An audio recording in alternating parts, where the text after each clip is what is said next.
Fixing Instagram can't refresh the feed is pretty easy thing to do. Today I'm going to teach you how you guys can fix your Instagram can't refresh the feed. Well, there could be different problems. I'm just going to go through some sort of solutions which you need to follow. One of which might work. So first things first, just make sure to check your internet connection. So make sure your device has a good internet connection. For that, you can actually go to YouTube as well, and you can try putting on the Instagram on any other app, on any other device than this device. There could be some sort of error behind the servers as well. Just make sure your Instagram servers are live. You can actually message one of your friend and ask him if the Instagram is working for you, because sometimes there are servers down which cause the problem to worry that their Instagram is not working. However, the problem is occurring worldwide, so this could also be the case.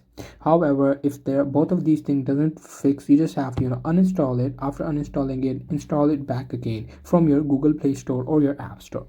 So this should fix the issue. If it doesn't, just try restarting your mobile device, because it should. So that's pretty much it. Hope you guys find this video helpful.